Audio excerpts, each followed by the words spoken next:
ഞാനൊരു ടാറ്റ വിരോധിയായിരുന്നു ശരിക്കും. ഈ ആളുകൾ IC എഞ്ചിൻ കാറുമായിട്ട് ഇതിന്റെ ബാക്കിൽ വരും, ഇതിനെ ഒന്ന് ഓവർടേക്ക് ചെയ്യാനായിട്ട്.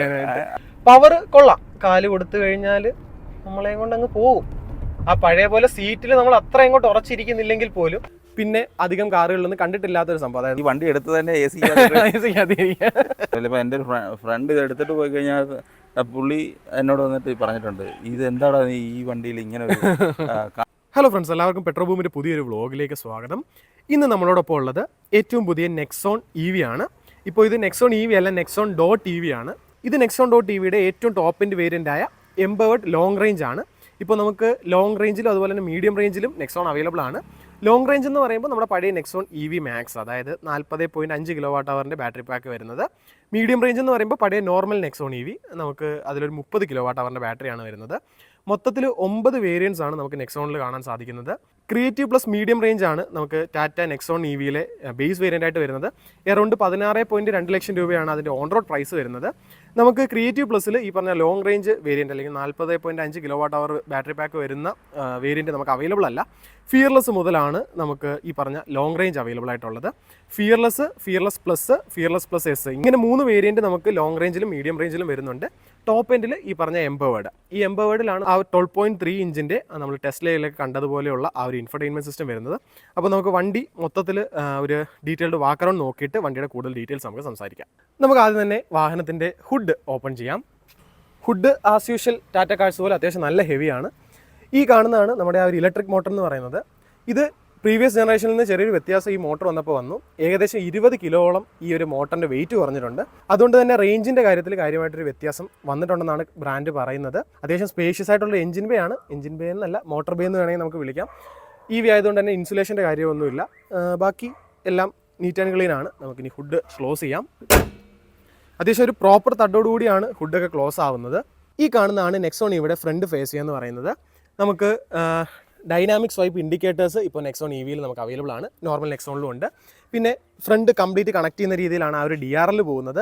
വെർണ വന്നപ്പോൾ നമ്മൾ ആദ്യമൊക്കെ നമുക്കത് ഡൈജസ്റ്റ് ചെയ്യാൻ കുറച്ച് ബുദ്ധിമുട്ടുള്ളൊരു DRL ആയിരുന്നു ഇത്. എന്നാൽ ഇപ്പോൾ ഇത് വളരെ കോമൺ ആയി മാറിയിട്ടുണ്ട്. ഹെഡ് ലാമ്പിലോട്ട് വരുമ്പോൾ നമുക്ക് ഹൈ ബീമും ലോ ബീമും ഒരു LED പ്രൊജക്ടർ സെറ്റപ്പ് ആണ് വരുന്നത്. ഈ കാണുന്നത് നമ്മൾ ലോ ബീം ആണെന്ന് വിചാരിക്കും, പക്ഷേ ഇത് ആക്ച്വലി ഫോഗ് ലാമ്പാണ്.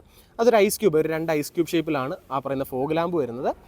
പിന്നെ EV ആയതുകൊണ്ട് തന്നെ ഫ്രണ്ടിൽ ഗ്രില്ലോ എയർ ഡാമോ കാര്യങ്ങളൊന്നുമില്ല. താഴോട്ട് വരുമ്പോൾ ചെറിയൊരു സ്കിഡ് പ്ലേറ്റ് അപ്പിയറൻസ് കൊടുത്തിട്ടുണ്ട്. ഈ പറയുന്ന ഡിസൈൻ എലമെൻറ്റ്സ് ഒക്കെ നമുക്ക് EVയിൽ സ്റ്റാൻഡേർഡായിട്ട് വന്നതാണ്. ഫ്രണ്ടിലായിട്ട് 360 ഡിഗ്രി ക്യാമറയുടെ ഫ്രണ്ട് ക്യാമറ കാണാൻ പറ്റും. 2 പാർക്കിംഗ് സെൻസേഴ്സ് നമുക്ക് ഫ്രണ്ടിൽ വരുന്നുണ്ട്. മൊത്തത്തിൽ വാഹനത്തിൻ്റെ ഒരു ഫ്രണ്ട് ലുക്ക് ഇതാണ്. കാണാൻ അത്യാവശ്യം ഫ്യൂച്ചറിസ്റ്റിക് ആണ്. പൊതുവേ കൺസെപ്റ്റ്, കാറുകളുടെ കൺസെപ്റ്റ് റിയൽ വേൾഡിലോട്ട് കൊണ്ടുവരുമ്പോൾ അതുപോലെ ഡെപ്പിക്റ്റ് ചെയ്യുന്ന ബ്രാൻഡുകളിലൊന്നാണ് ടാറ്റ.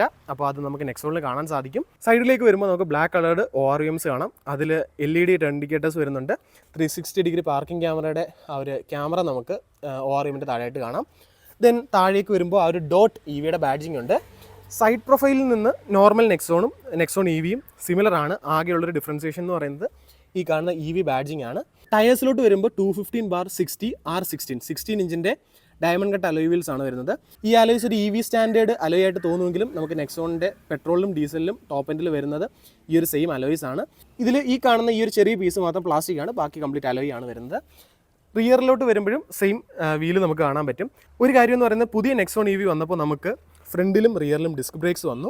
പക്ഷേ പെട്രോളിലും ഡീസലിലും ഇത് അവൈലബിൾ അല്ല. നമുക്ക് EVയിൽ മാത്രമേ ഉള്ളൂ ഫ്രണ്ടിലും റിയറിലും ഡിസ്ക് ബ്രേക്സ് വരുന്നത്. ഡ്രൈവർ സൈഡ് ഡോർ ഹാൻഡിലേക്ക് വരുമ്പോൾ നമുക്ക് റിക്വസ്റ്റ് സെൻസർ കാണാൻ പറ്റും. Completely chrome finished door handles ആണ് വരുന്നത്. A പില്ലറും B പില്ലറും C പില്ലറും ബ്ലാക്ക് ഡോട്ട് ആണ്. റൂഫും ഒരു പിയാനോ ബ്ലാക്ക് ഫിനിഷാണ് വരുന്നത്. ഇവിടെ ആയിട്ട് നമുക്ക് സൺറൂഫ് കാണാം. പിന്നിലേക്ക് വരുമ്പോൾ ഒരു ഷാർപ്പ് ഫിൻ ആൻറ്റിന കൊടുത്തിട്ടുണ്ട്. ഒരു ഗ്രേ കളർ റൂഫ് റെയിൽ കാണാൻ പറ്റും. ഫംഗ്ഷൻ അല്ല, ചെറിയ ഒരു കോസ്മെറ്റിക് അപ്പിയറൻസിന് വേണ്ടി മാത്രമാണ്. സൈഡ് പ്രൊഫൈലിൽ നമ്മുടെ പഴയ നെക്സോണുമായിട്ട് ഓൾമോസ്റ്റ് സിമിലർ ആണ്. ആകെ വരുന്ന ഡിഫറൻസ് എന്ന് പറയുന്നത് ഈ ടെയിൽ ലാമ്പിൻ്റെ പോർഷനും ദെൻ ഫ്രണ്ട് DRLൻ്റെ പോർഷനും നമുക്ക് സൈഡ് പ്രൊഫൈലിൽ നിന്ന് ഒരു ഡിഫറൻസിയേഷൻ ആയിട്ട് പറയാം. ഫസ്റ്റ് ജെൻ നെക്സോണിലുണ്ടായിരുന്ന ആ ഒരു കൂപ്പേ ഇൻസ്പയർഡ് ഡിസൈൻ നമുക്ക് ഈ ഒരു വാഹനത്തിൽ കാണാൻ പറ്റും. പക്ഷേ ആ ഒരു കൂപ്പേഷ്നെസ് കുറയ്ക്കാൻ വേണ്ടി ഈ പറഞ്ഞ ബാക്കിൽ റിയറിൽ സ്പോയിലർ കുറച്ചുകൂടെ എക്സ്റ്റെൻഡ് ചെയ്ത് വണ്ടിയുടെ പിൻവശം ഒന്ന് അപ്ലിഫ്റ്റ് ചെയ്തിട്ടുണ്ട്. ഇനി പിന്നിലേക്ക് വരുമ്പോൾ ഒരു all LED tail lamp unit ആണ് വരുന്നത്. അതും കണക്റ്റഡ് LEDs ആണ്. റിയറിലും നമുക്ക് ഡൈനാമിക് സ്വൈപ്പ് ഇൻഡിക്കേറ്റേഴ്സ് കാണാൻ പറ്റും. ഈ ഒരു റിവേഴ്സ് ലാമ്പ് മാത്രമാണ് നമുക്ക് ഹാലജൻ സെറ്റപ്പ് വരുന്നത്. ബാക്കി കംപ്ലീറ്റ് LED ആണ്. ഈ വാഹനത്തിൽ മൊത്തം LED ആക്കിക്കൊണ്ട് around 20 to 30% electrical load Nexon കുറച്ചിട്ടുണ്ട്. ഇതിൻ്റെ വൈപ്പർ നമുക്ക് പിന്നിൽ നോക്കിയാൽ കാണാൻ പറ്റില്ല, അത് കൂടുതലൊരു ലാൻഡ് റോവർ ഇൻസ്പയർഡ് രീതിയിലാണ് ചെയ്തേക്കുന്നത്. ഈ കാണുന്ന സ്പോയിലറിൻ്റെ ഉള്ളിലായിട്ടാണ് നമ്മുടെ വൈപ്പർ വാഷറും വരുന്നത്. റിയർ ഡീഫോക്കസ് ഉണ്ട്. ഈ വാഹനത്തിൽ ഹൈ മൗണ്ട് സ്റ്റോപ്പ് ലാമ്പ് ഉണ്ടോ എന്ന് പലർക്കും ഒരു ഡൗട്ട് കാണും. ആക്ച്വലി ഈ കാണുന്ന ഈ ചെറിയ ഏതാണ്ട് ഈ എൻ്റെ 2 വിരലിൻ്റെ ഇടയ്ക്ക് ഈ ഒരു പോർഷനാണ് ഹൈ മൗണ്ട് സ്റ്റോപ്പ് ലാമ്പ്. ഇവിടെയും മറ്റു കാര്യങ്ങളൊന്നുമില്ല. ഞാൻ ഇന്ന് എൻ്റെ ഫ്രണ്ടിലൊരു വാഹനം പോയപ്പോൾ അത് ബ്രേക്ക് പിടിച്ചപ്പോൾ ശ്രദ്ധിച്ചതാണ്. സെൻട്രലായിട്ട് ടാറ്റയുടെ ഒരു ചെറിയ ലോഗോ കൊടുത്തിട്ടുണ്ട്. നമുക്ക് ബാക്ക് ക്യാമറ ഇവിടെ കാണാൻ പറ്റും. nexon.ev ബാഡ്ജിങ് പിന്നിൽ കൊടുത്തിട്ടുണ്ട്. ദെൻ 2 പാർക്കിംഗ് സെൻസേഴ്സ് നമുക്ക് റിയറിൽ വരുന്നുണ്ട്. മൊത്തത്തിൽ ഫ്രണ്ടിലും ബാക്കിലും കൂടെ ചേർത്ത് മൊത്തത്തിൽ 4 സെൻസേഴ്സേ ഉള്ളൂ. വാഹനം തുറക്കാനായിട്ട് നമ്മളെ ആകെ ഒന്ന് കുഴപ്പിക്കും. കാര്യം നമ്മൾ കൂടുതൽ എക്സ്പെക്ട് ചെയ്യുന്നത് ഇവിടുന്ന് ബൂട്ട് ഓപ്പൺ ആവുമെന്നാണ്. ഒരിക്കലും ഈ കാണുന്ന ബ്ലാക്ക് പോർഷൻ ബൂട്ടിൻ്റെ ആണെന്ന് നമ്മൾ വിചാരിക്കില്ല. ആക്ച്വലി ഇവിടാണ് ബൂട്ടിൻ്റെ ആ ഒരു ബട്ടൺ വരുന്നത്. പിന്നെ അധികം കാറുകളിലൊന്നും കണ്ടിട്ടില്ലാത്തൊരു സംഭവം, അതായത് നമ്മുടെ നമ്പർ പ്ലേറ്റിൻ്റെ ലൈറ്റ്സും ഈ പറഞ്ഞ ബൂട്ടിൽ തന്നെയാണ്. അതും LED യൂണിറ്റുകളാണ് വരുന്നത്. 2 LED യൂണിറ്റ്സ് കൊടുത്തിട്ടുണ്ട്. ഈ കാണുന്നതാണ് നമ്മുടെ നെക്സോൺ ഇവിടെ ബൂട്ട് എന്ന് പറയുന്നത്. പാഴ്സൽ ഷെൽഫ് അത്യാവശ്യം നല്ല സ്ട്രോങ്ങർ ആയിട്ടുള്ളൊരു പാഴ്സൽ ഷെൽഫ് വരുന്നുണ്ട്. 60-40 സ്പ്ലിറ്റിംഗ് സീറ്റ് ഉണ്ട്. പിന്നെ സീറ്റിലെ വിശേഷങ്ങൾ നമുക്ക് മുന്നിലേക്ക് ചെന്നിട്ട് സംസാരിക്കാം. ഇവിടെ ആയിട്ടൊരു 12 വോൾട്ടിൻ്റെ ചാർജിങ് സോക്കറ്റ് വരുന്നുണ്ട്. നമ്മൾ ഇത് ടോപ്പ് എൻഡ് ആയതുകൊണ്ട് തന്നെ സബ് വൂഫർ നമുക്ക് പുറകിൽ കാണാം. താഴത്തെ വേരിയൻറ്റിൽ ഇവിടെ സൺറൂഫ് വരുന്നില്ല, അപ്പോൾ സ്റ്റോറേജ് സ്പേസ് കുറച്ചുകൂടെ കൂടുതൽ താഴത്തെ വേരിയൻസിലായിരിക്കും. ഇതിനടിയിലേക്ക് വരുമ്പോൾ നമുക്ക് സ്പെയർ വീൽ കാണാൻ പറ്റും. സ്പെയർ വീൽ അലോയ് അല്ല, പക്ഷേ സ്റ്റാൻഡേർഡ് സൈസ് 215/60 R16 തന്നെയാണ് സ്പെയർ വീലിൻ്റെ സൈസ് വരുന്നത്. പിന്നെ അതിൻ്റെ ചാർജറും ബാക്കി കാര്യങ്ങളൊക്കെ നമുക്ക് റിയറിൽ കാണാം. ഇവിടെ ആയിട്ട് ഒരു ബട്ടൺ വരുന്നുണ്ട്. ഇത് ആക്ച്വലി നമുക്ക് വെഹിക്കിൾ ടു ലോഡിൻ്റെ ബട്ടണാണ്. അതായത് നമ്മൾ Kia EV6 കണ്ട, അതായത് കാറിൽ നിന്ന് പവർ എടുത്ത് ഒരു ഇലക്ട്രിക്കൽ അപ്ലയൻസ് ചാർജ് ചെയ്യുന്നതോ അല്ലെങ്കിൽ കാർ ടു കാർ ചാർജ് ചെയ്യുന്ന ഫീച്ചർ നമുക്ക് nexon.ev വരുന്നുണ്ട്. അപ്പോൾ അതിൻ്റെ ഒരു ബട്ടണാണ് ഈ കാണുന്നത്. ഇവിടെ ആയിട്ടൊരു ഹാലജൻ ലാമ്പ് സെറ്റപ്പ് നമുക്ക് കാണാൻ പറ്റും. 2 വശങ്ങളിലായിട്ട് മൊത്തത്തിൽ 4 ഹൂക്കും ഉള്ളിൽ കൊടുത്തിട്ടുണ്ട്. ബൂട്ടിലെ വിശേഷങ്ങൾ ഇത്രയൊക്കെയാണ്. നമുക്കിനി ബൂട്ട് ക്ലോസ് ചെയ്യാം. ഇനി പിൻ സീറ്റുകളിലേക്ക് നമുക്ക് കയറാം. ഫസ്റ്റ് തന്നെ ഡോർ പാഡിൽ ഒരു ബ്ലാക്ക് പ്ലസ് വൈറ്റ് അല്ലെങ്കിൽ ഒരു ബീച്ച് കളർ കോമ്പിനേഷനാണ് വരുന്നത്. ഈ കാണുന്ന ഈ ഒരു വൈറ്റ് പോർഷൻ കംപ്ലീറ്റ്ലി ഒരു സോഫ്റ്റ് ടച്ച് മെറ്റീരിയലാണ്. അപ്പോൾ ഈ ഒരു സെഗ്മെൻറ്റിലുള്ള കാറുകൾ കണ്ടിട്ടില്ലാത്തൊരു കാര്യമാണ് സൈഡിൽ സോഫ്റ്റ് ടച്ച് മെറ്റീരിയൽ എന്ന് പറയുന്നത്. നമുക്കത് നെക്സോൺ EVയിലുണ്ട്. ഇവിടെ ആയിട്ട് ചെറിയൊരു ട്വീറ്റർ കൊടുത്തിട്ടുണ്ട്. സ്പീക്കർ കാണാൻ പറ്റും. JBLൻ്റെ സ്പീക്കർ സിസ്റ്റം ആണ് വരുന്നത്. സൗണ്ട് ക്വാളിറ്റിയൊക്കെ നമുക്ക് സംസാരിക്കാം. 2 അഡ്ജസ്റ്റബിൾ ഹെഡ് റെസ്റ്റ് ഉണ്ട്. അതുപോലെ തന്നെ സെൻറ്ററിൽ ആംറസ്റ്റും കപ്പ് ഹോൾഡേഴ്സും വരുന്നുണ്ട്. പ്രോപ്പർ 3-point സീറ്റ് ബെൽറ്റ് നമുക്ക് മിഡിലും കാണാൻ പറ്റും. റിയറിൽ 2 AC വെൻസ് ഉണ്ട്. അതുപോലെ തന്നെ 45 വാട്ട്സിൻ്റെ ഫാസ്റ്റ് ചാർജിങ് Type-C പോർട്ട് നമുക്ക് പുറകിൽ കാണാൻ സാധിക്കും. സീറ്റുകൾ അത്യാവശ്യം കംഫർട്ടബിൾ ആണ്. പിന്നെ അത്യാവശ്യം കുഴപ്പമില്ലാത്ത ലെഗ് സ്പേസ് ഉണ്ട്. ഇപ്പോൾ ഈ സീറ്റ് ഒരുപാട് പുറകിലേക്ക് ഇട്ടിരിക്കുകയാണ്. അതായത് ഫ്രണ്ടിൽ ഇരിക്കുന്നവർക്ക് ചാരി കിടക്കാൻ പറ്റുന്ന രീതിയിലാണ് ഈ ഒരു സീറ്റ് ഇപ്പോൾ കാണപ്പെടുന്നത്. എങ്കിലും എനിക്ക് കാല് വെക്കാൻ പറ്റുന്നുണ്ട്. പിന്നെ അടിയിൽ ബാറ്ററി പാക്ക് വരുന്നതുകൊണ്ട് തന്നെ അണ്ടർ തൈ സപ്പോർട്ട് കുറച്ച് കുറവാണ്. അതായത് നമ്മുടെ ഫുട് വെല്ല് കുറച്ച് ഹയർ ആണ്. അതുകൊണ്ട് അണ്ടർ തൈ സപ്പോർട്ട് നോർമൽ നെക്സോൺ വെച്ച് കമ്പയർ ചെയ്യുമ്പോൾ കുറച്ച് കുറവാണ്. 3 പേർക്ക് അഡ്ജസ്റ്റ് ചെയ്തിരിക്കേണ്ടി വരും, 2 പേർക്ക് സുഖത്തെ പോകാം. സീറ്റിൻ്റെ റിക്ലൈൻ ആംഗിളൊക്കെ എടുത്ത് പറയണം കേട്ടോ. അത്യാവശ്യം നല്ല രീതിയിൽ ചാരിയൊക്കെ ഇരിക്കാൻ പറ്റുന്നുണ്ട്. ആംറസ്റ്റ് ഉണ്ടായതുകൊണ്ട് കംഫർട്ടബിളായിട്ട് തന്നെ ഇരുന്ന് പോകാം. സ്പ്രിംഗ് ലോഡഡ് ഗ്രാബ് ഹാൻഡിൽസ് ഉണ്ട്. അതിൽ കോട്ട് ഹൂക്ക് വരുന്നുണ്ട്. ഫ്രണ്ട് സീറ്റ് ബെൽറ്റിൽ നമുക്ക് ഹൈറ്റ് അഡ്ജസ്റ്റ്മെൻറ്റ് ഫംഗ്ഷൻ കാണാൻ പറ്റും. ഇവിടെ ആയിട്ട് പഴയ നെക്സോണിലുണ്ടായിരുന്ന പോലെ 2 ഹൂക്കുകൾ 2 വശത്തായിട്ടും കൊടുത്തിട്ടുണ്ട്. ഇത്രയൊക്കെയാണ് പിന്നിലെ കാഴ്ചകൾ. നമുക്ക് നെക്സോൺ EVയിൽ ഇപ്പോൾ സ്റ്റാൻഡേർഡായിട്ട് 6 എയർ ബാഗ്സ് വരുന്നുണ്ട്. അപ്പോൾ അത് സേഫ്റ്റി സൈഡിൽ എടുത്തു പറയാവുന്നൊരു കാര്യമാണ്. ഈ കാണുന്നതാണ് നമ്മുടെ നെക്സോണിൻ്റെ ഫ്രണ്ട് ഡാഷ്ബോർഡ് എന്ന് പറയുന്നത്. മുന്നിലേക്ക് ചെന്നിട്ട് നമുക്ക് കൂടുതൽ ഡാഷ്ബോർഡിൻ്റെ വിശേഷങ്ങൾ നോക്കാം. നമുക്കിനി ഫ്രണ്ട് സീറ്റിലേക്ക് കയറാം. ഒരു കാര്യം ഞാൻ പറയാൻ വിട്ടുപോയി, ഡ്രൈവർ സൈഡിൽ മാത്രമേ നമുക്ക് റിക്വസ്റ്റ് സെൻസർ വരുന്നുള്ളൂ. കോ ഡ്രൈവർ സൈഡിൽ റിക്വസ്റ്റ് സെൻസർ അവൈലബിൾ അല്ല. ഓപ്പൺ ചെയ്ത് കഴിയുമ്പോൾ ORUവിൻ്റെ കൺട്രോൾസ് നമുക്ക് ഈ ഒരു പോർഷനിലായിട്ട് കാണാൻ പറ്റും. ഫ്രണ്ട് പവർ വിൻഡോസിൽ നമുക്ക് ഓട്ടോ ഡൗൺ ഫീച്ചർ വരുന്നുണ്ട്. ബാക്കിയുള്ള കാറുകൾ പോലെ അല്ലേ, കൺവെൻഷണൽ ടൈപ്പ് അല്ല വരുന്നത്. കുറച്ച് നേരം നമ്മൾ ഞെക്കി പിടിച്ചുകൊണ്ടിരിക്കുമ്പോഴാണ് ആ ഒരു ഓട്ടോ ഡൗൺ ഫീച്ചർ വർക്ക് ചെയ്യുന്നത്. ഫ്രണ്ട് ഡ്രൈവർ സീറ്റ് നമുക്ക് മാനുവലി അഡ്ജസ്റ്റ്മെൻ്റ് ആണ് വരുന്നത്. ഹൈറ്റ് അഡ്ജസ്റ്റ്മെൻ്റ് ഉണ്ട്. പിന്നെ കൂളിംഗ് ഫംഗ്ഷൻ നമുക്ക് സീറ്റിൽ വരുന്നുണ്ട്, അല്ലെങ്കിൽ വെന്റിലേറ്റഡ് സീറ്റ്സ് നമുക്ക് നെക്സോൺ EVയിൽ വരുന്നുണ്ട്. 3 ലെവലിലായിട്ട് നമുക്ക് കൂളിംഗ് അഡ്ജസ്റ്റ് ചെയ്യാം. ഡ്രൈവർ സീറ്റിലും കോ ഡ്രൈവർ സീറ്റിലും ഈ ഒരു ഫംഗ്ഷൻ ഉണ്ട്. അത്യാവശ്യം നല്ല ക്വാളിറ്റി ഉള്ള സീറ്റ്സ് ആണ് കൊടുത്തിരിക്കുന്നത്. ലെതറൈറ്റ് സീറ്റുകളാണ് വരുന്നത്. സെൻട്രലായിട്ട് ഒരു സിൽവർ എലമെൻ്റ് ഒക്കെ വരുന്നുണ്ട്. അത്യാവശ്യം നല്ല ബോൾസ്റ്ററിങ്ങും കുഷനിങ്ങും ഒക്കെ ഉള്ളൊരു സീറ്റാണ്. നമുക്കിനി വാഹനത്തിൻ്റെ ഉള്ളിലേക്ക് കയറിയിരിക്കാം. സീറ്റിങ്ങിൻ്റെ കംഫർട്ടബിലിറ്റി എടുത്ത് പറയണം കേട്ടോ. അത്യാവശ്യം നമ്മളെ പൊതിഞ്ഞിരിക്കുന്ന രീതിയിലുള്ളൊരു സീറ്റാണ്.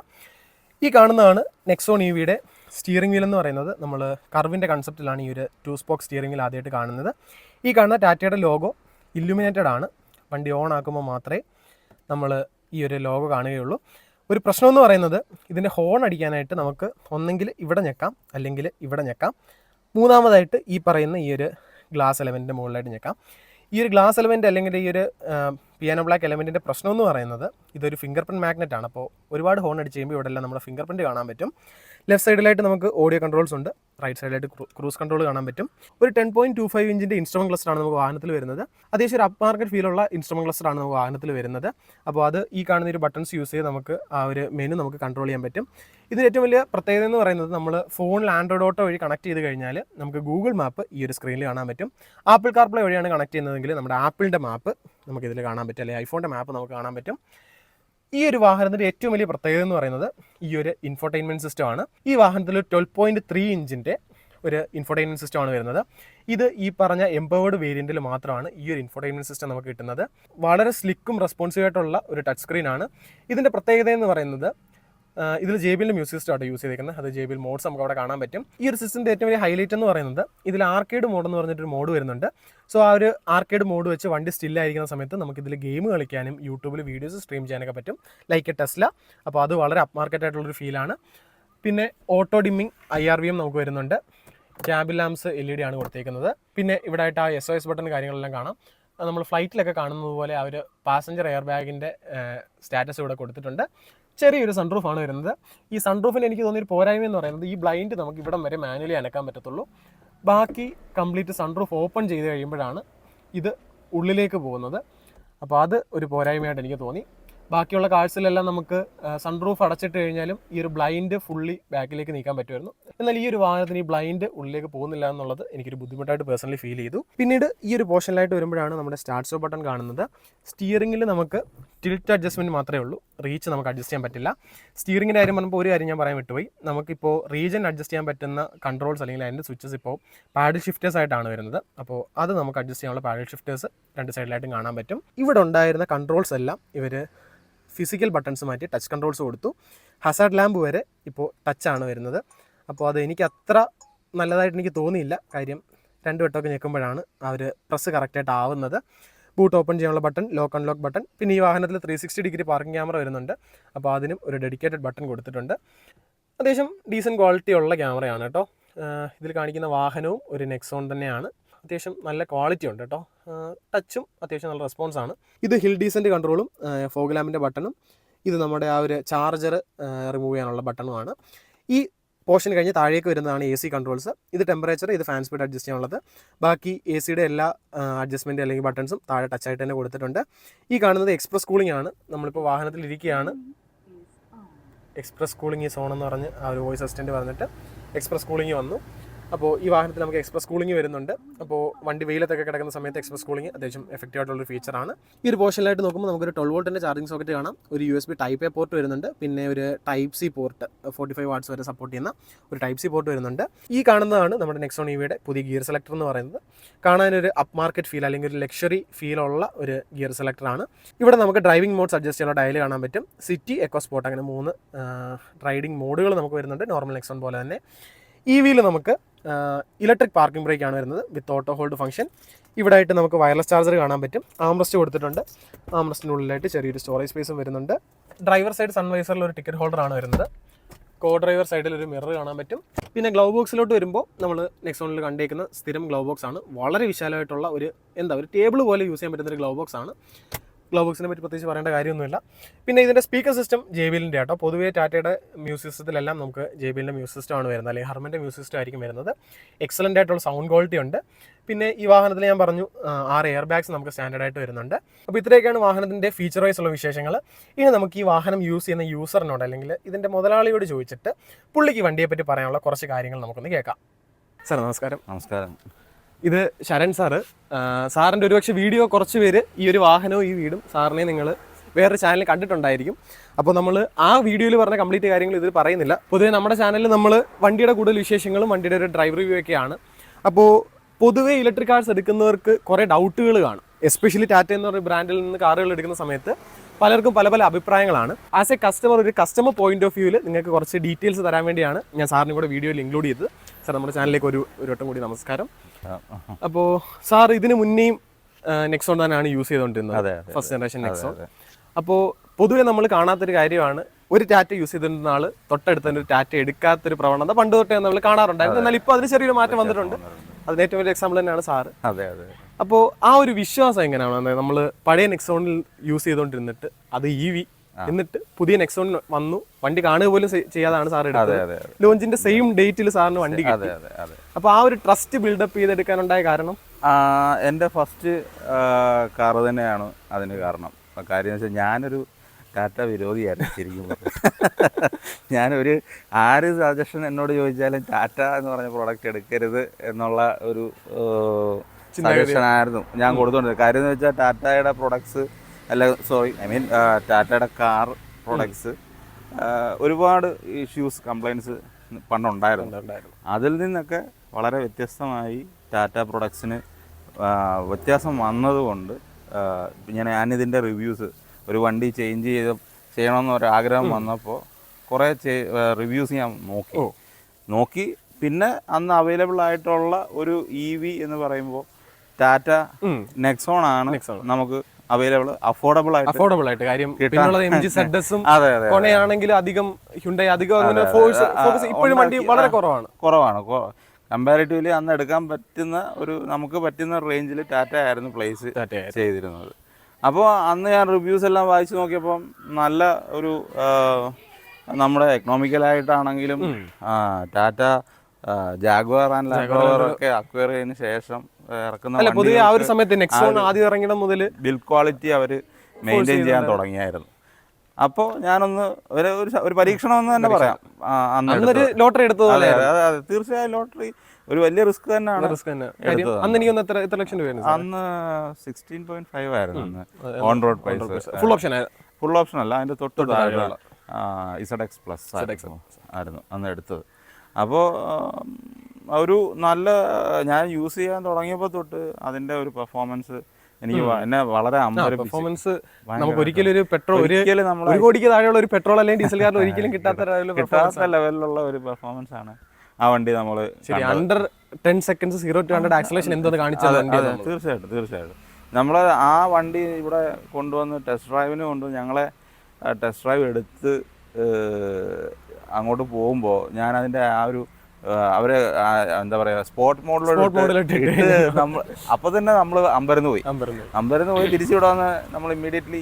ശരി, നമ്മൾ അന്നൊക്കെ ഒരു ലംബോർഗിനിയൊക്കെ അതുപോലെ കാറിലൊക്കെയാണ് നമ്മൾ വീഡിയോസിൽ പോലും ആ സീറ്റിലോട്ട് പുഷ് ചെയ്യുന്ന ടർബോ വാഹനങ്ങൾ കിട്ടാറുണ്ട്. എങ്കിലും നമ്മൾ അതൊരു ഒരു പരിധി വരെ ഒരു സാധാരണക്കാരന് കിട്ടുന്ന ഒരു ലക്ഷറിയാണ് ഒരു സ്പോർട്സ് കാർ. തീർച്ചയായിട്ടും അത് അന്ന് ഒരു ചെറിയൊരു കാര്യം ഞാൻ പറയാണ്. നമ്മൾ ഈ വണ്ടി എടുത്ത് റോഡിലോട്ട് പോകുമ്പോൾ ഈ ആളുകൾ IC എഞ്ചിൻ കാറുമായിട്ട് ഇതിന്റെ ബാക്കിൽ വരും ഇതിനെ ഒന്ന് ഓവർടേക്ക് ചെയ്യാനായിട്ട്. അപ്പോൾ ഒരു സാധനം ഉണ്ടല്ലോ, യഥാർത്ഥ ആണുങ്ങൾ ഓടിക്കുന്നത് IC എഞ്ചിനുള്ള കാറാണ്. ഈ കാറുകാർക്ക് IC എഞ്ചിൻ ഓടിക്കുന്ന ആളുകൾക്ക് അറിയില്ല എന്താണ് അറിയത്തില്ല. അപ്പൊ ഇത് അടുത്ത് വരുമ്പോഴത്തേക്ക് നമുക്കൊരു രസമാണ് പവർ കൂട്ടി കൊണ്ടുപോകാൻ. ശരി, ഒരിക്കലും ഒരു സാധാരണ നെക്സോൺ എന്നല്ല പൊതുവെ ഒരു 30 ലക്ഷം രൂപ അടിയുള്ള ഏത് കാറാണ് ഇതായിട്ട് പിടിക്കാൻ പറ്റും. ടോപ്പ് ആൻഡ് ഒക്കെ ലിമിറ്റഡ് ആണ്. പക്ഷെ നമ്മുടെ റോഡിൽ ഈ പറഞ്ഞ 150 റേഞ്ച് വരെ ഒന്നും ചെയ്യാൻ പറ്റില്ല. വേറെ വണ്ടികളെ കൊണ്ട് ഇതിനെ ഓവർടേക്ക് ചെയ്യാനായിട്ട് അത്രയും പവർഫുൾ ആയിട്ടുള്ള മോട്ടോർ. നമുക്ക് ആ സഡൻ ഇനിഷ്യൽ പുൾ ഒരിക്കലും മറ്റേ വണ്ടി കിട്ടത്തില്ല. അപ്പൊ അതാണ് അത് അങ്ങനെ ഒരു ട്രസ്റ്റാണ് എനിക്ക് ടാറ്റ ഫസ്റ്റ് നെക്സോണിൽ കിട്ടിയത്. ഞാൻ ഒരു സ്ഥലത്തും എനിക്ക് ബ്രേക്ക് ഡൗൺസ് ഉണ്ടായിട്ടില്ല. ഒരു 60,000 കിലോമീറ്റേഴ്സ് ഞാൻ യൂസ് ചെയ്തു. എനിക്ക് അതിനകത്ത് മെയിൻ്റനൻസ് ഫ്രീ ആയിരുന്നു. ഓക്കെ, അപ്പോൾ അങ്ങനെയുള്ള കുറേ പോയിന്റ്സ് ഉണ്ട്. എനിക്ക് നെക്സോൺ EV എനിക്ക് വളരെ കംഫർട്ടബിൾ ആയിട്ടൊരു കാറായിട്ടാണ് ഫീൽ ചെയ്തത്. അപ്പോൾ ഒബ്വിയസ്ലി ഒരു തേർഡ് ജനറേഷൻ കാർ ഇറങ്ങിയപ്പോൾ എനിക്ക് ആ ട്രസ്റ്റ് ഫസ്റ്റിൽ ഉള്ളതുകൊണ്ട് വീണ്ടും നമ്മൾ അത് എടുത്തു. അതിനെ ടെസ്റ്റ് ഡ്രൈവ് പോലും ഞാൻ നോക്കിയില്ല. സാർ അതിപ്പോ ഒരിക്കലും അതുകൊണ്ട് ഒരു ബുദ്ധിമുട്ടുണ്ടായിട്ടില്ല. ഒരിക്കലും കംഫർട്ടബിൾ ആയിട്ട് മറ്റേതിനെക്കാട്ടി കംഫർട്ടബിൾ ആണ്. ഫീച്ചേഴ്സ് ലോഡഡ് ആണ് ഇതിനകത്ത്. ഒരുപാട് നല്ല ഫീച്ചേഴ്സ് ഇതിനകത്ത് ആഡ് ചെയ്തിട്ടുണ്ട്.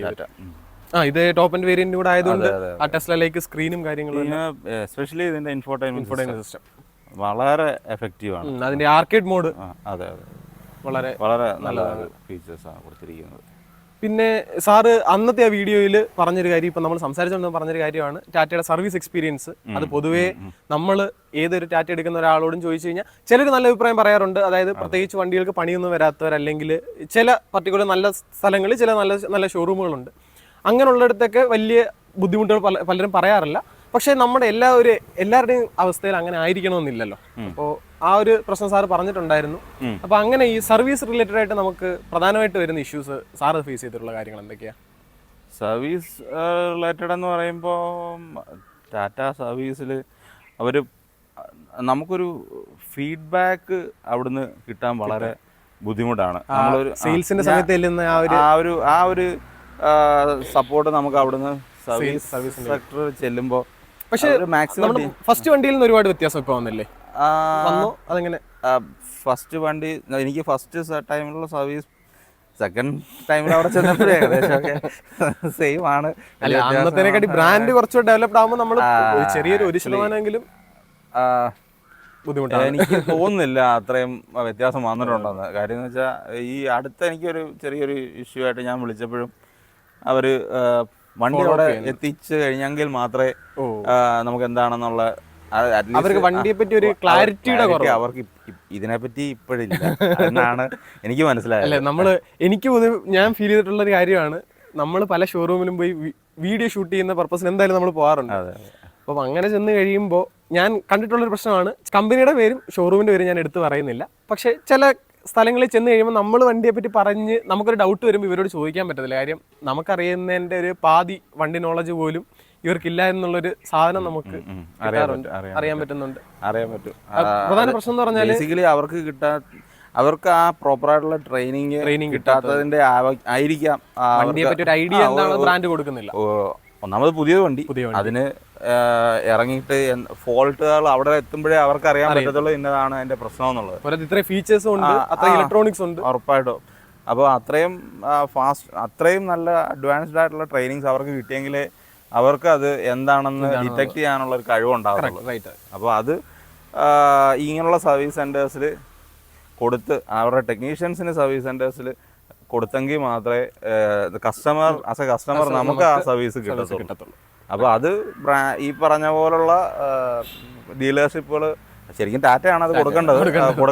ഡീലർഷിപ്പ് ശ്രദ്ധിക്കാനായിട്ട് ഇപ്പം ഇതിന് മുന്നത്തെ വീഡിയോയിൽ ലുക്സ് ഓൺ ടാറ്റയെ പറ്റി പലരും കമന്റ് ചെയ്യുന്നുണ്ട്. പലരും പറയുന്നത് നല്ല സർവീസ് ആണെന്ന് പറയുന്നുണ്ട്. അല്ല, പൊതുവേ ഞാനിപ്പോ പലരും കേട്ടു, നമ്മുടെ തന്നെ സുഹൃത്തുക്കൾ, ഞാനിതുവരെ ആ സർവീസ് സെന്ററിൽ പോയില്ല, എനിക്ക് അതിന്റെ ഒരു എക്സ്പീരിയൻസ് പറയാൻ അറിയത്തില്ല. അപ്പോൾ എനിക്ക് കിട്ടിയ എക്സ്പീരിയൻസ് പൊതുവേ ഒരു ധാരണയുണ്ട്, ടാറ്റയുടെ സർവീസ് നല്ലതായി കഴിഞ്ഞാൽ ബ്രാൻഡ് വാല്യൂ ഇനിയും കൂടുമെന്ന്.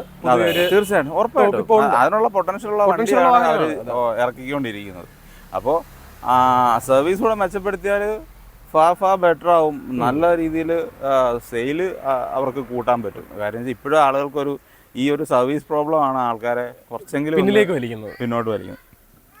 എപ്പോഴും ഒരു കസ്റ്റമറിനെ സംബന്ധിച്ച് സർവീസ് പ്രോപ്പർ ആണെങ്കിൽ മാത്രമേ ആളുകൾ ആ ബ്രാൻഡിലോട്ട് വിശ്വാസം വരത്തുള്ളൂ.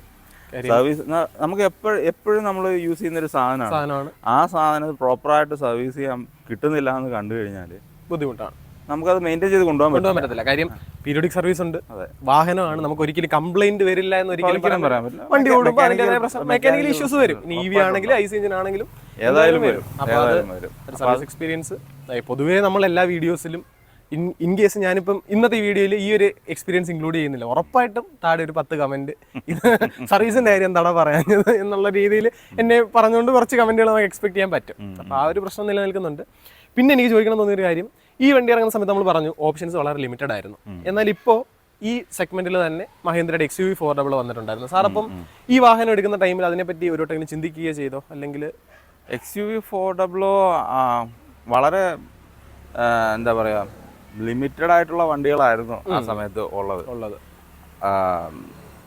ശരിക്കും എനിക്ക് മഹീന്ദ്രയോട് ഒരു താല്പര്യക്കുറവ് ഉണ്ട് എടുക്കുന്നതിനകത്ത്. പിന്നെ അത് മാത്രമല്ല, ആകെ ഒരു വണ്ടിയാണ് അവര് ലോഞ്ച് ചെയ്തത്. ടിയാഗോ ഇറങ്ങി, ഒരുപാട് വണ്ടികൾ. പിന്നെ അവരുടെ റോഡിൽ നമുക്ക് ഇഷ്ടംപോലെ വണ്ടികൾ ഇപ്പോൾ കാണാം. പിന്നെ ബിഹൈൻഡ് ദ സ്ക്രീൻ ഒരുപാട് വണ്ടികൾ അവരുടെ R&D നടന്നുകൊണ്ടിരിക്കുന്നു. വണ്ടികൾ വരുന്നു. അതെ, അപ്പോൾ അത്രയും ഒരു എന്താ പറയുക മുന്നോട്ട് പോകുന്ന ഒരു കമ്പനിയുടെ വണ്ടി അന്ന് ആദ്യം ഞാനെടുത്ത റിസ്ക് ചിലപ്പോൾ രണ്ടാമത് എടുക്കാനായിട്ട് റിസ്ക് അല്ല എന്ന് വെച്ചാൽ അവരുടെ വെരിറ്റോ ഇറക്കിയിരുന്നു ആദ്യം ഈ വെരിറ്റോ ഇറക്കിയിരുന്നു പക്ഷെ അതൊന്നും അത്ര സക്സസ്ഫുൾ അല്ലായിരുന്നു. അതെ അവർക്ക് ചെയ്യാൻ പറ്റിയില്ല. പിന്നെ എനിക്ക് തോന്നുന്നു 400 ആണ് പിന്നെ മാർക്കറ്റ് കുറച്ച് ഇപ്പൊ കാണുന്നുണ്ട് കാണുന്നുണ്ട്. ഇപ്പൊ ഈ 2 ദിവസം മുന്നേ അതിന്റെ ഒരു പുതിയൊരു അപ്ഡേറ്റ് വന്നു. പ്രൈസും കാര്യങ്ങളൊക്കെ കുറച്ചിട്ടുണ്ട്. നമുക്ക് പറ്റുകയാണെങ്കിൽ അതിന്റെ ഒരു വീഡിയോ നമുക്ക് ചെയ്യാം. വേണമെങ്കിൽ അതും ഈ പറഞ്ഞ നമ്മുടെ നെക്സോണുമായിട്ട് ഒരു കമ്പാരിസൺ വീഡിയോ നമുക്ക് വണ്ടി കിട്ടുകയാണെങ്കിൽ ഡെഫിനറ്റ്ലി നമ്മൾ ചെയ്യുന്നതായിരിക്കും. അപ്പോൾ പിന്നെ സാറിന് വണ്ടിയിൽ തോന്നിയ നല്ല കാര്യങ്ങൾ ഫീച്ചർ വൈസ് മാറ്റി നിർത്തി കഴിഞ്ഞാൽ ഇതിന്റെ എന്താ പറയാ വെന്റിലേറ്റഡ് സീറ്റ്സ് അതൊരു നമ്മൾ ഈ സെഗ്മെന്റിൽ പിന്നെ അതിന്റെ നമ്മുടെ ഇനിഷ്യൽ ടോർക്ക് കുറച്ച് വ്യത്യാസം. അത് 35 Nm ടോർക്ക് കുറഞ്ഞു. പക്ഷേ ടോർക്ക് കുറഞ്ഞെങ്കിലും ആ ഇനിഷ്യൽ പുള്ളി നഷ്ടപ്പെട്ടെങ്കിലും വണ്ടി ഫാസ്റ്റർ ആയിട്ടുണ്ട്. 8.9 സെക്കൻഡ്സിന് മതി. അത് എന്തുകൊണ്ട് നമുക്ക് ആദ്യം ഒരു എന്താ പറയാ ഒരു പേടി പോലെ നമുക്ക് ഫീൽ ചെയ്യുമായിരുന്നു ആദ്യത്തെ വണ്ടിയിൽ നമ്മൾ എടുത്ത് പോകുമ്പോൾ. നമുക്കല്ല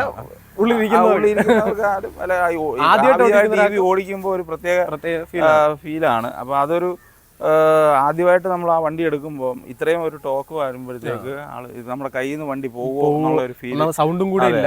അപ്പൊ അങ്ങനെ ഒരു അതൊക്കെ ഒന്ന് റെഗുലറൈസ് ചെയ്ത ഒരു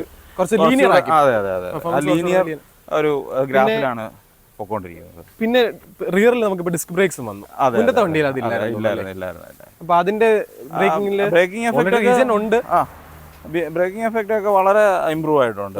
അതെ ഒരു എന്താ പറയാ നേരത്തെ അത് ബെറ്റർ ആയിട്ടുണ്ട്. സാർ എടുക്കുന്ന സമയത്ത് എനിക്ക് തോന്നുന്നു അന്ന് വണ്ടിയിൽ നമുക്ക് കൺട്രോൾ ചെയ്യാൻ പറ്റുന്ന റീജൻ ഇല്ലായിരുന്നു അല്ലേ? ഫസ്റ്റ് ടൈം ഇല്ലായിരുന്നു. പിന്നെ നമുക്ക് EV Maxിലും അതിലെല്ലാം വന്നിട്ടുണ്ടായിരുന്നു. ഇതിൽ നമുക്ക് പാഡ് ഷിഫ്റ്റേഴ്സ് ആയിട്ടുണ്ട്.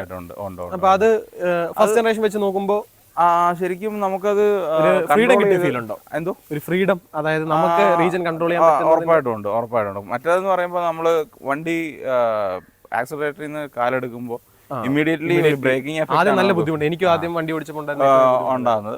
അന്ന് പക്ഷെ അത് നമുക്കത് എന്താ പറയാ ഒരു പോസിറ്റീവായിട്ടാണ് കണ്ടത്. കാര്യം എന്ന് വെച്ചാൽ അത് റീജനറേഷൻ നമുക്ക് തിരിച്ചു പോവുകയാണ്, നമുക്ക് കൺട്രോൾ ചെയ്യേണ്ട ആവശ്യമില്ല, വണ്ടി ചാർജ് ആകുന്നു എന്നുള്ള ഒരു കൺസെപ്റ്റാണ് നമുക്ക്. അതാണ് അതിന്റെ യഥാർത്ഥ കാര്യം.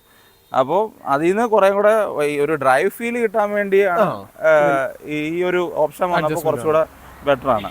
അപ്പം നമുക്ക് ഫ്രീ ആയിട്ട് വണ്ടി പോകുന്ന ഒരു കിട്ടുന്നു. ഞാൻ L1-ലാണ് കൂടുതലും യൂസ് ചെയ്യുന്നത്. L2 L3 ഒക്കെ ഞാൻ ട്രൈ ചെയ്ത് നോക്കി. അപ്പൊ ഈ പറഞ്ഞ പോലെ പിന്നിലോട്ട് വലിക്കുന്ന ഒരു ഫീൽ ഉണ്ട്. അതുകൊണ്ട് കംപ്ലീറ്റ്ലി ഓഫ് ആയിട്ട് പോകുമ്പോൾ കുറച്ചുകൂടെ നമുക്ക് ഈ റേഞ്ച് കൂടുതൽ കിട്ടാനുള്ള ഒരു സാധ്യത ഉണ്ട് അതിനകത്ത്.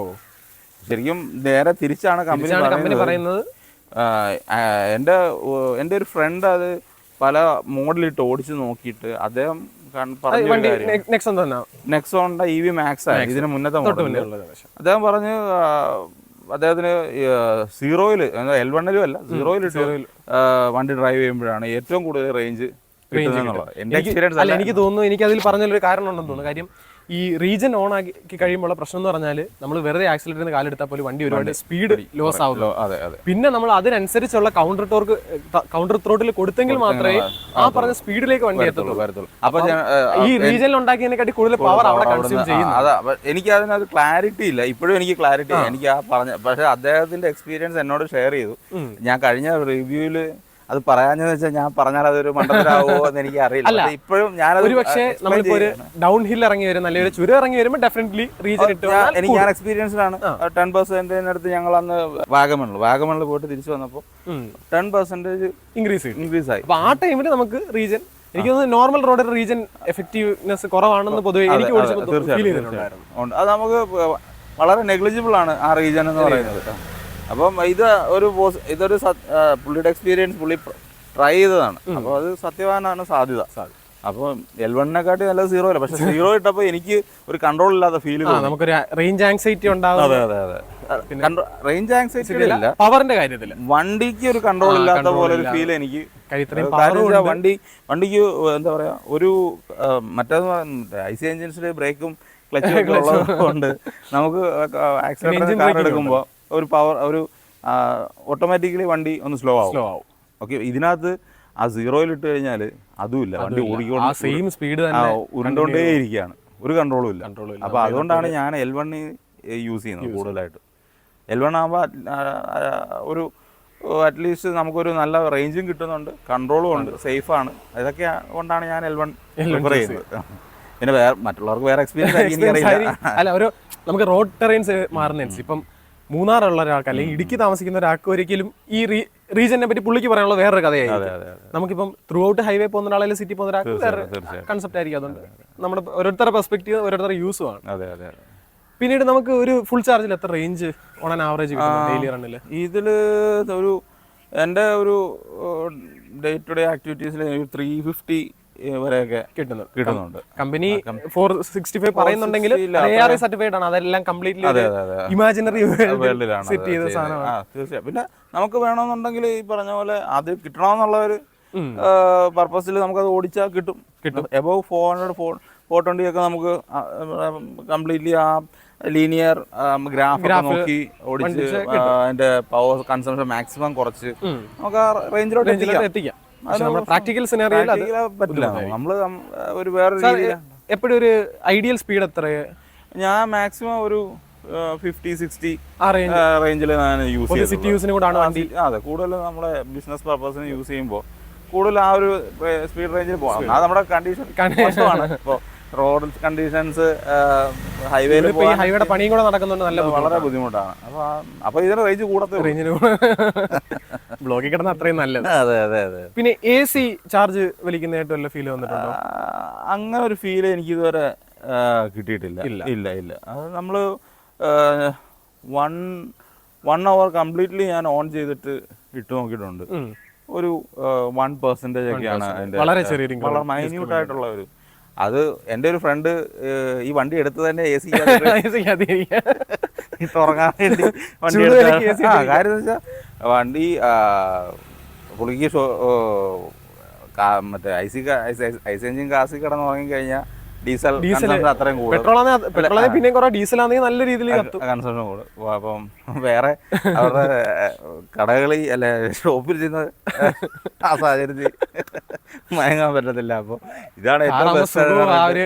പുള്ളി സിറ്റിംഗ് സുഖം. അതെ, ഓൺ ചെയ്തിട്ട് സുഖമായിട്ടിരുന്നത്. അല്ല, ഞാൻ ചിലരിങ്ങനെ പറയുന്നത് ചില റിവ്യൂസിൽ ഞാൻ പേഴ്സണലി കേട്ടിട്ടുണ്ട്. അതായത് ഇങ്ങനെ ഈ ഇത് എന്താ നമ്മുടെ AC ഇട്ട് കഴിഞ്ഞാൽ അത് യൂസേഴ്സ് അല്ല പറയുന്നത്, വണ്ടി റിവ്യൂ എന്നൊരു പറയുന്നത് കേട്ടിട്ടുണ്ട്. അപ്പോൾ എനിക്ക് അതിൻ്റെ ക്ലാരിഫിക്കേഷൻ. ഞാനത് ട്രൈ ചെയ്തിട്ടുണ്ട്. ഞാനൊരു 1 hour വരെ ഞാനത് AC ഇട്ട് നോക്കിയിട്ടുണ്ട്.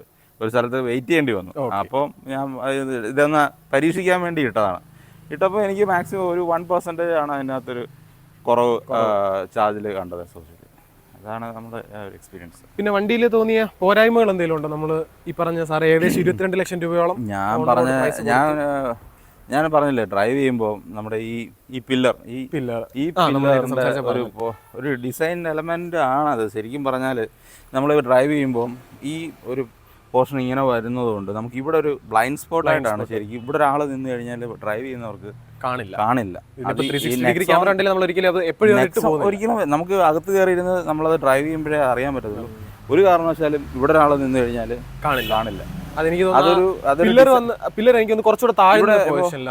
പല വണ്ടികളിലും നമുക്ക് കാണാം ഇവിടെ ഒരു ഗ്ലാസ് ഇവിടെ ഗ്ലാസ് കൊടുക്കാനായിട്ട് അവരുടെ ഡിസൈൻ ചേഞ്ചസ് വരുത്തേണ്ടി വരും. അല്ലെങ്കിൽ ആ ഒരു എന്താ പറയാ, പൊതുവെ എല്ലാ ബ്രാൻഡുകളും അത് എടുത്ത് കളഞ്ഞുകൊണ്ടിരിക്കുന്ന ഒരു സ്കീമാണ്. പുതിയ കോട്ട ഗ്ലാസുകൾ ഒഴിവാക്കി. പക്ഷെ എനിക്ക് തോന്നുന്നു ഈ പില്ലർ വന്ന് ഈ ഇറങ്ങിയിരിക്കുന്ന പോർഷൻ വളരെ ലോവർ ആയിട്ട് നിൽക്കുന്നു. ഒരു കാരണവശാലും ആ ഒരു പോർഷനിൽ ഒരാൾ വണ്ടി ആക്സിഡന്റ് ആവാനുള്ള സാധ്യതകൾ വരെ ഉള്ളത്.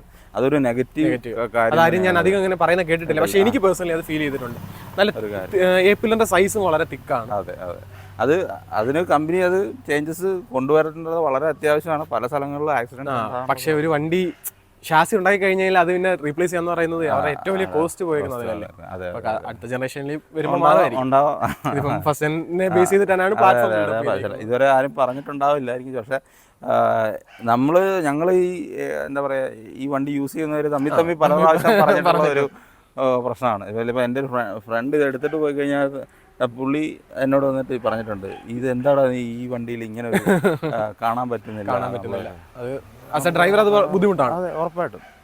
പിന്നെ ഈ ഹെഡ് ലാമ്പിനെ പറ്റി എനിക്ക് ചോദിക്കണം തോന്നുന്നു. നമ്മുടെ മുന്നത്തെ വണ്ടിയിൽ ഹാലജൻ ലാമ്പായിരുന്നു. അതെ, ഹാലജൻ. ഇതിലിപ്പോൾ LED ആണ്, ഇലുമിനേഷനും കാര്യങ്ങളും എല്ലാം. നമുക്ക് അകത്തിരിക്കുമ്പം വലുതായിട്ട് വെട്ടം ഉണ്ടെന്ന് തോന്നുന്നില്ല. പക്ഷേ നല്ല ക്ലിയർ ആയിട്ട് നമുക്ക് കാണാൻ പറ്റും. നമുക്ക് ആ ഒരു എഫക്റ്റീവ്നെസ് ആയിട്ട് നമുക്ക് അറിയാൻ പറ്റും. പക്ഷേ വൈഡ് ത്രോ കിട്ടുന്നില്ല. പക്ഷെ വണ്ടി നമുക്ക് ക്ലിയർ ആയിട്ട് കാര്യങ്ങൾ നമുക്ക് ആസ് എ ഡ്രൈവർ നമുക്ക് കാണാൻ പറ്റും അതിനകത്ത്. പക്ഷെ ഓപ്പോസിറ്റ് വരുന്നവർക്ക് ഇത് ഭയങ്കര ബുദ്ധിമുട്ടായിരിക്കും ഉണ്ടാകുന്നത്. അത് റോഡിൽ പോകുമ്പോൾ അറിയാൻ പറ്റും. ഇപ്പം വണ്ടി ഈ DRL തന്നെ ഒരു കഥയുണ്ട്. നമ്മുടെ ആദ്യമായിട്ട് ഇത്തരത്തിൽ കണക്റ്റഡ് DRL വരുന്നത് വെർണയിലാണ്. അന്ന് വെർണയിൽ വന്നു കഴിഞ്ഞ് എനിക്ക് തോന്നുന്നു അന്ന് മഹീന്ദ്ര ടാറ്റ ഫാൻസ് ആണ് ഏറ്റവും കൂടുതൽ ട്യൂബ്ലൈറ്റ് എന്ന് പറഞ്ഞ് കളിയാക്കിയത്. പക്ഷെ അവരുടെ എല്ലാം മുന്നിലൊരു സർപ്രൈസ് പോലാണ് ടാറ്റ അത് കഴിഞ്ഞുള്ള 3 വണ്ടിയിലും ഫ്രണ്ടിലും ബാക്കിലും കണക്റ്റഡ് LED കൊണ്ടുവന്നു. അതോടെ ആ ഒരു ടോക്ക് നിന്നു. ഇനി ഇപ്പൊ കറന്റ് ഒരു ട്രെൻഡ് ആയിക്കൊണ്ട് ഇപ്പൊ ലാസ്റ്റ് ക്രെറ്റയിൽ വണ്ടികളിലെല്ലാം നോക്കിക്കഴിഞ്ഞാലും ഈ ഒരു എന്താ പറയാ കണക്റ്റഡ് അത് പക്ഷേ രാത്രി കാണാൻ നല്ല രസമാണ്, വളരെ നല്ലതാണ്. നമ്മളപ്പോൾ വണ്ടിയുടെ ആസ് എ യൂസർ കുറേ കാര്യങ്ങൾ നമ്മൾ കേട്ടു. അപ്പോൾ ഞാൻ ഒരിക്കലും എക്സ്പെക്ട് ചെയ്തില്ല. എനിക്ക് നമ്മൾ പൊതുവെ ഇത്തരത്തിലൊരു വീഡിയോ എടുക്കണം എന്ന് ഉദ്ദേശിക്കുമ്പോൾ ഉള്ള ബുദ്ധിമുട്ടാണ്. ആളുകൾ ക്യാമറയുടെ മുന്നിൽ വരാൻ ഒരു മടി കാണിക്കും. അപ്പോൾ അതിന് സാറിന് ഒരുപാട് നന്ദി ഇങ്ങനൊരു നമ്മളിവിടെ സ്പെൻഡ് ചെയ്തതിൽ. പിന്നെ ഒരുപാട് കാര്യങ്ങൾ ആസ് എ യൂസർ സാറിൻ്റെ വ്യക്തമായിട്ടുള്ള ഒപ്പീനിയൻ സാറിൻ്റെ ഒരിക്കലും സാർ അതിനകത്ത് ഒരു പൊടിപ്പൊന്നെങ്കിലും കയറ്റാതെ നമുക്കായിട്ട് കാര്യങ്ങൾ പറഞ്ഞു തന്നു. അപ്പോൾ അതിന് ഒരുപാട് നന്ദി. അപ്പോൾ നമ്മുടെ വ്യൂവേഴ്സിൻ്റെ ഭാഗത്തുനിന്ന് സാറിന് ഒരു നന്ദി പറയുന്നു. വളരെ വളരെ സന്തോഷം ഇങ്ങനെ വീഡിയോ ചെയ്തതിൽ. നിങ്ങളെ പോലുള്ള എന്താ പറയുക പാഷനേറ്റ് യങ്സ്റ്റേഴ്സ് ഇങ്ങനെ തന്നെ ചെയ്യണമെന്നാണ് ഞാൻ വണ്ടി തന്നതിന് സാറിനും ഇങ്ങനെ വീഡിയോയിൽ അപ്പിയർ ചെയ്യുന്ന ഒരു താങ്ക് യു. അപ്പോൾ നമുക്ക് വണ്ടി ജസ്റ്റ് ഒന്ന് ഡ്രൈവ് ചെയ്തിട്ട് പെർഫോമൻസ് സൈഡിലുള്ള ബാക്കി കുറച്ച് കാര്യങ്ങൾ നമുക്ക് പറയാം. സോ നമ്മൾ നെക്സോൺ .TVയുടെ ഏറ്റവും ടോപ്പിൻ്റെ വേരിയൻ്റായ എംപവേർഡ് ലോങ് റേഞ്ച് ഓടിക്കുകയാണ്. ആദ്യം തന്നെ പറയാം, വണ്ടിയുടെ ഉള്ളിലോട്ട് കയറുമ്പോൾ തന്നെ നമുക്ക് പഴയ നെക്സോൺ ആണെന്ന് യാതൊരു ഫീൽ ഈ വണ്ടി തരികയില്ല. ഫീച്ചേഴ്സ് കണ്ടപ്പോൾ തന്നെ നിങ്ങൾക്ക് മനസ്സിലായി കാണും. പിന്നീട് വാഹനത്തിൻ്റെ വെയിറ്റും ക്രമാതീതമായിട്ട് ചെറിയ രീതിയിൽ ടാറ്റ കുറച്ചിട്ടുണ്ട്. വണ്ടി സ്ട്രോങ്ങർ ആക്കി, എന്നാൽ അതിനോടൊപ്പം തന്നെ വെയിറ്റും കുറച്ചു. അതുകൊണ്ട് തന്നെ റേഞ്ചിൻ്റെ കാര്യത്തിൽ ഒരു ചെറിയൊരു ഇൻക്രിമെൻറ്റ് വന്നിട്ടുണ്ടെന്നാണ് ടാറ്റ പറയുന്നത്. പുതിയ നെക്സോൺ EV ഓടിച്ചിട്ട് എല്ലാവരും ആദ്യം പറഞ്ഞ ഒരു കാര്യം, എനിക്കും തോന്നിയ ഒരു കാര്യമാണ്, പ്രീവിയസ് ജെൻ നെക്സോൺ വെച്ച് നോക്കുമ്പോൾ നമുക്ക് പ്രീവിയസ് ജെനിൽ കിട്ടിക്കൊണ്ടിരുന്ന ആ ഒരു ഇനിഷ്യൽ ത്രസ്റ്റ് അല്ലെങ്കിൽ ആ ഒരു ഇനിഷ്യൽ പുള്ള് ഈ ഒരു വാഹനത്തിൽ കിട്ടുന്നില്ല. ഇതിൻ്റെ പെർഫോമൻസ് കൂടുതലൊന്ന് ലീനിയർ ആക്കിയിട്ടുണ്ട്. ടോർക്കും കുറച്ച്, ഈ പറഞ്ഞ ഇനിഷ്യൽ പവർ കുറച്ചെങ്കിലും പെർഫോമൻസിൻ്റെ കാര്യത്തിൽ വണ്ടി വിട്ടുവീഴ്ച ഒന്നും ചെയ്തിട്ടില്ല. അതായത് ഈ വണ്ടിയുടെ 0 to 100 ആക്സലറേഷൻ ഇമ്പ്രൂവ് ചെയ്യാണ് ചെയ്തത്. എറൗണ്ട് 8.9 സെക്കൻഡ്സ് കൊണ്ട് ഈ ഒരു വണ്ടി 0-ൽ നിന്ന് 100-ലേക്ക് ആക്സലറേറ്റ് ചെയ്യും. So which is really nice. അത്യാവശ്യം നല്ല പെർഫോമൻസ് ആണ്. പിന്നീട് വണ്ടിയുടെ ഹാൻഡിലിംഗ് ഒക്കെ കുറച്ചുകൂടെ ഒന്ന് നല്ലതായിട്ടുണ്ട്. ഇപ്പോൾ സമയം കുറച്ച് വൈകിട്ടുണ്ട്, അതുകൊണ്ട് തന്നെ വീഡിയോ ക്വാളിറ്റിയിൽ ചെറിയൊരു കോംപ്രമൈസ് ആണ്, നിങ്ങളൊന്ന് ക്ഷമിക്കണം. പറഞ്ഞു വന്നത്, നമ്മുടെ സ്റ്റിയറിംഗിൽ അത്യാവശ്യം നല്ല ലൈറ്റർ ആയിട്ടുണ്ട്. വണ്ടി ഹാൻഡിൽ ചെയ്യാനൊക്കെ വളരെ സ്മൂത്താണ്. സെൻറ്ററിങ് അലൈൻമെൻറ്റ് കുറച്ച് മാറ്റം ഉണ്ടോ എന്നൊരു സംശയം. കാര്യം സ്റ്റിയറിംഗ് ഇങ്ങനെ പിടിക്കുമ്പോഴാണ് വണ്ടി നേരെ പോകുന്നത്. അതുപോലെ തന്നെ ഈ ഹോണിൻ്റെ പൊസിഷനും എനിക്ക് അത്ര അങ്ങോട്ട് സാറ്റിസ്ഫൈങ് ആയിട്ട് തോന്നിയില്ല. കാര്യം നമുക്ക് ഹോൺ അടിക്കാൻ ഇവിടെയോ വേണമെങ്കിൽ യൂസ് ചെയ്യാം, പക്ഷെ നമ്മുടെ കൈ എപ്പോഴും എത്തുന്ന ഈ ഒരു പോർഷനിലായിട്ടായിരിക്കും. അപ്പോൾ ഇവിടെ എപ്പോഴും ഹോൺ അടിച്ചു കഴിഞ്ഞാൽ നമ്മുടെ ഫിംഗർ പ്രിൻറ്റുകൾ ഇവിടെ എടുത്ത് വെക്കും. അപ്പോൾ അതൊരു ഫിംഗർ പ്രിൻറ്റ് മാഗ്നറ്റ് ആണ്. അപ്പോൾ അതിൻ്റെ ഒരു ബുദ്ധിമുട്ട്, ലോങ് ടൈം യൂസിൽ അതെപ്പോഴും വൃത്തിയാക്കി വെക്കുക എന്ന് പറയുന്നത് കുറച്ച് ചടങ്ങ് പരിപാടിയാണ്. പിന്നെ ഈ വാഹനത്തിൽ 4 വീൽ ഡിസ്ക് ബ്രേക്സ് ആദ്യമായിട്ട് ഇൻട്രൊഡ്യൂസ് ചെയ്തു. ആക്ച്വലി EVസിൽ 4 വീൽ ഡിസ്കിൻ്റെ ആവശ്യമില്ല, എഞ്ചിൻ ബ്രേക്കിംഗ് കൂടെ ഉണ്ടായതുകൊണ്ട്. എങ്കിലും വണ്ടി അത് ഇമ്പ്രൂവ് ചെയ്തിട്ടുണ്ട്. അവർ ആ കാര്യത്തിൽ കോസ്റ്റ് കട്ടിങ് ചെയ്തില്ല. അതുപോലെ തന്നെ റീജൻ നമുക്ക് അഡ്ജസ്റ്റ് ചെയ്യാൻ പറ്റും. പാഡിൽ ഷിഫ്റ്റേഴ്സ് ഉണ്ട്. പാഡിൽ ഷിഫ്റ്റേഴ്സിൽ നമുക്ക് റീജൻ L1, L2, L3 അങ്ങനെ 3 ലെവലിൽ നമുക്ക് റീജൻ അഡ്ജസ്റ്റ് ചെയ്യാം. അപ്പോൾ റീജൻ അഡ്ജസ്റ്റ് ചെയ്ത് വണ്ടി ഓടിച്ചു കഴിഞ്ഞാൽ അത്യാവശ്യം നല്ല ഫ്യൂൽ എഫിഷ്യൻസി അല്ലെങ്കിൽ റേഞ്ച് നമുക്ക് ഫ്യൂൽ എഫിഷ്യൻസി അല്ല, നല്ല റേഞ്ച് കിട്ടും. ഓഫ് ആക്കിയിട്ട് വേണമെങ്കിൽ നമുക്ക് വാഹനം ഓടിക്കാം. റിയൽ വേൾഡ് റേഞ്ച്, വണ്ടിയുടെ ബാക്കി യൂസർ എക്സ്പീരിയൻസ്, ഫീച്ചേഴ്സ് കാര്യങ്ങളെല്ലാം നമ്മൾ ഓൾറെഡി വീഡിയോയിൽ സംസാരിച്ചിട്ടുണ്ട്. പവർ കൊള്ളാം, കാല് കൊടുത്തു കഴിഞ്ഞാൽ നമ്മളെ കൊണ്ട് അങ്ങ് പോകും. ആ പഴയ പോലെ സീറ്റിൽ നമ്മൾ അത്ര അങ്ങോട്ട് ഉറച്ചിരിക്കുന്നില്ലെങ്കിൽ പോലും നമുക്ക് ആ ഒരു പെർഫോമൻസ് നമുക്ക് ഫീൽ ചെയ്യാൻ പറ്റുന്നുണ്ട്. പഴയ വാഹനങ്ങളുടെ അത്രയും പഴയ നെക്സോണിൻ്റെ അത്രയും നമുക്ക് ഫീൽ ചെയ്യുന്നില്ല, എങ്കിലും അത്യാവശ്യം നല്ല പവർഫുൾ ആണ് വാഹനം. അറൗണ്ട് 8.9 സെക്കൻഡ്സ് മതി 0 to 100 ആക്സലറേറ്റ് ചെയ്യാൻ. പിന്നീട് എൻ്റെ ഒരു പേഴ്സണൽ സജഷൻ ഞാൻ പറയാം, നിങ്ങൾ നെക്സോൺ എടുക്കുന്നുണ്ടെങ്കിൽ എപ്പോഴും ലോങ് റേഞ്ച് മാത്രം എടുക്കുക. ഒരിക്കലും ലാഭം നോക്കി ഷോർട്ട് റേഞ്ച് അല്ലെങ്കിൽ മീഡിയം റേഞ്ച് എടുക്കരുത്. എനിക്കതിന് മീഡിയം റേഞ്ച് നല്ല ഷോർട്ട് റേഞ്ച് തന്നെയാണ് വിളിക്കാൻ എപ്പോഴും തോന്നുന്നത്. അപ്പോൾ എപ്പോഴും നിങ്ങൾ എടുക്കുമ്പോൾ വാഹനം ലോങ് റേഞ്ച് തന്നെ എടുക്കുക. താഴത്തെ വേരിയൻസ് മാക്സിമം അവോയ്ഡ് ചെയ്യുക, മീഡിയം റേഞ്ച് നിങ്ങൾ മാക്സിമം അവോയ്ഡ് ചെയ്യുക. അതുപോലെ തന്നെ ഈ പറഞ്ഞ ഇൻഫോർടൈൻമെൻറ്റ് സിസ്റ്റം സൂപ്പറാണ്. 360 ഡിഗ്രി പാർക്കിംഗ് ക്യാമറയൊക്കെ അത്യാവശ്യം നല്ല ക്വാളിറ്റിയാണ്. ബ്ലൈൻഡ് സ്പോട്ട് മോണിറ്ററിങ്ങിനൊക്കെ വളരെ ഹെൽപ്ഫുൾ ആയിട്ടുള്ളൊരു ഫീച്ചറാണ്. റൈഡ് കുറച്ച് സ്റ്റിഫറാണ്, വാഹനം ഇത്രയും വെയിറ്റുള്ള വാഹനമാണ്. ബാറ്ററി നമ്മുടെ തൊട്ട് താഴെ ഇരിപ്പുണ്ട്, അതുകൊണ്ട് തന്നെ കുറച്ച് സ്റ്റിഫറായിട്ടുള്ള സസ്പെൻഷനാണ് കൊടുത്തേക്കുന്നത്. പക്ഷെ വൺസ് ആ സ്പീഡ് കയറി കഴിഞ്ഞാൽ, പൊതുവേ നമ്മൾ നെക്സോണിൽ കണ്ടിട്ടുള്ളൊരു കാര്യമാണ്, വാഹനത്തിൽ സ്പീഡ് കയറി കഴിഞ്ഞ് കഴിഞ്ഞാൽ നമുക്ക് ആ ഒരു റൈഡ് വളരെ കണ്ടന്റ് ആയിട്ട് ഫീൽ ചെയ്യും. കുറച്ച് സ്പീഡിലൊക്കെ പോയി ഒരു ഹമ്പ് ചാടിയാൽ അല്ലെങ്കിൽ ചെറിയൊരു പോട്ട് ഹോളൊക്കെ ചാടി കഴിഞ്ഞാലും വലിയ എഫക്റ്റ് വണ്ടിയുടെ ഉള്ളിലേക്ക് വരുന്നില്ല. പക്ഷേ ലോവർ സ്പീഡിൽ അത്യാവശ്യം നല്ല എവിഡൻ്റ് ആണ്. പിന്നെ ഈ സ്റ്റിയറിങ്ങിൻ്റെ കാര്യം പറയാം കേട്ടോ, ഇതിൻ്റെ സെൻറ്ററിങ് എനിക്ക് കുറച്ച് ഓക്വേർഡായിട്ട് തോന്നി. സെൻറ്ററിങ് ഇല്ല, ഇങ്ങനെ പിടിക്കുമ്പോഴാണ് വണ്ടി നേരെ പോകുന്നത്. നേരെ വെച്ച് കഴിഞ്ഞാൽ വണ്ടി അടുത്തോട്ട് പോകും.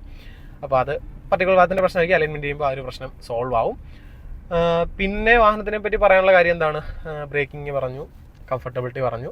ഫ്രണ്ട് 2 സീറ്റുകൾ സുപ്പീരിയർ കംഫർട്ട്, നമുക്ക് ഇരുന്ന് വളരെ റിലാക്സ്ഡ് ആയിട്ട് ഇരുന്ന് ഓടിക്കാം. പിന്നെ വാഹനത്തിൽ വെന്റിലേറ്റഡ് ഫംഗ്ഷൻ വരുന്നുണ്ട്. വെന്റിലേറ്റഡ് ഫംഗ്ഷൻ ഓണാണോ അല്ലയോ എന്ന് നോക്കാൻ, ഓണാണ്. അത്യാവശ്യം എഫിഷ്യൻ്റ് ആയിട്ടുള്ള കൂളിംഗ് വെന്റിലേറ്റഡ് സീറ്റ്സിനുണ്ട്. AC-യും അത്യാവശ്യം നല്ല എഫിഷ്യൻ്റ് ആണ്.